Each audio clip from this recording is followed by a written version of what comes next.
ዛሬ የምነግራችሁ ስለ ምድር እንቧይ ጥቅም ነው። የምድር እንቧይ ምናልባት ብዙ ቦታዎች ላይ ፍሬያቸው ሲሸጡ ታያላችሁ።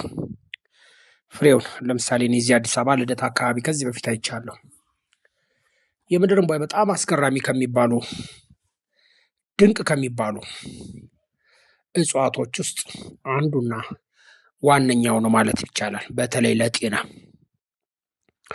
የምድር እንቧይን ጥቅም ብዙ ጊዜ ኦንላይን በምገባ ሰዓት በተለያየ መልኩ እንዴት እንደምትጠቀሙት ነግሬያችኋለሁ። ብዙ ጊዜ የምድር እንቧይ በተለይ ለጀርባ ደዌ ያው በብዛት የሚገኝበት ቦታ እንዳለ ታውቃላችሁ። ወይም ደግሞ በብዛት የት ይገኛል ብላችሁ ብትጠይቁ ብዙ ሰዎች ከየት ያመጡላችኋል። አዲስ አበባ ዙሪያ በብዛት አለ፣ ወደ አዳማም አለ፣ ሌሎች ብዙ ቦታዎች ላይ አሉና በብዛት የሚገኝ ከሆነ ቅጠሉን ሰብስቦ ማስቀመጥ። በተለይ ስሩ በጣም የሚገርም ጥቅም ስላለው ቅጠሉን በምታነሱ ሰዓት ስሩን ሙሉ በሙሉ ነቅላችሁ ወይም ደግሞ አስነቅላችሁ ለማምጣት ሞክሩ። ስሩን ብቻውን አስቀምጡት። ለጀርባ ደዌ ለምሳሌ በጣም የሚገርም ጥቅም አለው። ለጀርባ ይሄ ለዲስክ መንሸራተትም ሆነ ለወገብ ህመም የሚገርም ጥቅም አለው። ዛሬ ግን የምነግራችሁ ከዛ ጋር በተያያዘ አይደለም። ብዙዎቻችሁ ስራ ተሰርቶብናል፣ ወይም ደግሞ ከምግብ ጋር የበላነው ነገር አለ፣ ወይም ሰዎች መርዘውን ሊሆን ይችላል ብላችሁ የምታምኑ ሰዎች ካላችሁ ይሄ ዛሬ የምነግራችሁ ነገር ለእናንተ እጅግ በጣም ፍቱን የሆነ መፍትሄ ነው። ጤናችሁን ከቤታችሁ እያመጣሁላችሁ ነው። እኔ ሰርማሹና ቅጠል በጣሹ እንግዲህ ያው ስርማሽ ቅጠል በጣሽ ተብሎ ተወግዟል። ግን ስርማሽ ቅጠል በጣሽ ብሎ አባቶቻችን እጽዋትን ያስቀመጡበት መልኩን ስትመለከቱ ለእያንዳንዱ ችግር ለካ ስርና ቅጠላ ቅጠል ለእኛ መፍትሄዎች ነበሩ የሚለውን ነገር እንድታስቡ የሚያደርግ ነው።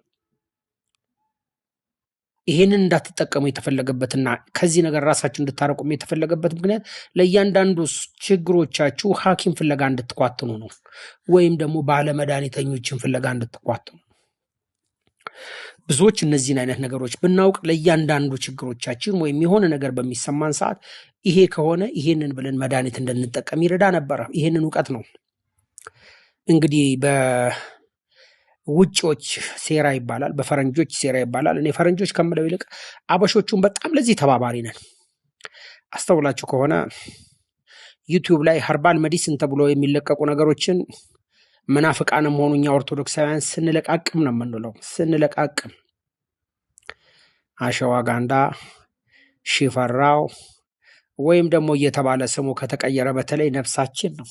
ነገር ግን እንደነ ምድር እንቧይ የሚያካክሉ ሌሎች በጣም የሚገርሙ እንደነ ነጭሎ፣ እንደነ ፍህሶ፣ እንደነ ጦስኝ፣ እንደነ ምናምን የመሳሰሉትን እጽዋት አበሽኛ ስም ከሰጠናቸው እንጸየፋለን። ይሄ ምናልባት ከምንፍቅና ሐሳብ ጋር ከመናፍቃን ሐሳብ ጋር ተከትሎ የገባ ይመስለኛል።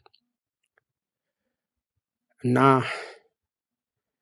እንደነገርኳችሁ ዩቲዩብ ላይ የሚለቀቁ የፈረንጅ ስም ያላቸውና በፈረንጅኛ የተነገሩ ነገሮች በሙሉ መናፍቃኑ ሲጠቀሙ፣ በአበሽኛና አበሽኛ ያላቸውን ስሞች በሙሉ ግን መናፍቃኑ እጅግ አብዝተው ሲጸየፉ እንመለከታለን።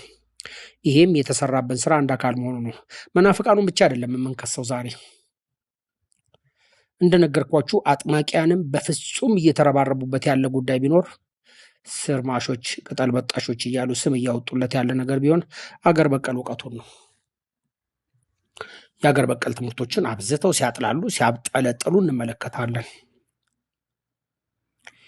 ይሄ ለምን ሆነ ብሎ መጠየቁ በጣም ቀላል ነበረ፣ ግን መልሱን እዛው ታገኙታላችሁ። ምናልባት አጥማቂያን የሚጠቀሙበትን እያንዳንዱን ቁሳቁስ ብትመለከቱ ከስራ ስር ከቅጠላ ቅጠልና ወይም ከዘይቶቻቸው ጋር የተወሰዱ ናቸው። ለምሳሌ ቅባ ቅዱሱን አብዝተው ለራሳቸው ፐርፐዝ ይጠቀሙታል።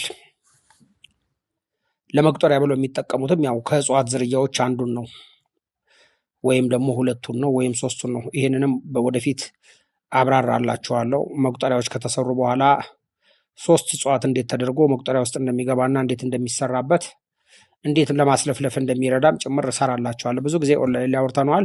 ከዚህ የተለየው መልኩ ደግሞ ነግራችኋለሁ። ወደ ዋናው ስንመጣ ስራ ለበላ የሚበላ ሁሉ ለሚበረክትበት፣ እህል እየበላ ለሚተፋ ሆዱን ለሚነፋው፣ በሆድ ላለ ደዌ ሁሉ የምድር እንቧይ ቅጠል ቀቅሎ ውሃውን አፍሶ ቅጠሉን ደቁሶ በበርበሬ በቅቤ ወጥ ሰርቶ መረቁን ጠጥቶ ጥሩ የሆነ ገብስ ጠላ ደግሞ ከተገኘ እላዩ ላይ ጣል ሊያርግበት ሊያስቀምጥ ይችላል። ነገር ግን ደዌውን ሁሉ ነቅሎ ያወጣዋል ይላል። እርግጠኛ ነኝ ብዙዎቻችሁ የምድር እንቧይ አታጡም። አሁን በተለይ ደግሞ ዝናብ ካካፋ የምድር እንቧይ ካለችበት በቅ በቅ ትላለች። እናንተ የምትፈልጉት የትኛውን ነው? ቅጠሉን ነው የምትሰበስቡት። ቅጠሉን በደንብ ሰብስቡትና ቢያንስ ለ3 ቀን እንኳን የሚደረግ ያህል በመጠን ትመጥኑትና ምን ታደርጋላችሁ? ትቀቅሉታላችሁ፣ ውሃውን ታፈሱታላችሁ። ምክንያቱም እላዩ ላይ ያለው አሲዲቲ ወይም መርዝነት ምናምን ያላቸው ነገሮች በሙሉ አብረው እንዲፈሱ ማለት ነው። ከዛ በኋላ ቅጠሉን እንደ ማንኛውም በበርበሬ በቂቤ በምናምን በሽሮ አሳብዳችሁ እንደ ወጥ ወይም ደግሞ መረቅ ካሰራችሁ ጀስት እነሱ መረቅ ይላሉ። ድሮ አብዛኛው ነገር ሲሰራ የጎመንም መረቅ ነበረው። ምናልባት ትዝ ይላችሁ ከሆነ አሁን ነው ጎመን ድርቅ ተደርጋ መሰራት የጀመረችው። እኔ እንኳን ልጆኛ አስታውሳለሁ የጎመን መረቅ የሚባል በነበረበት ጊዜ።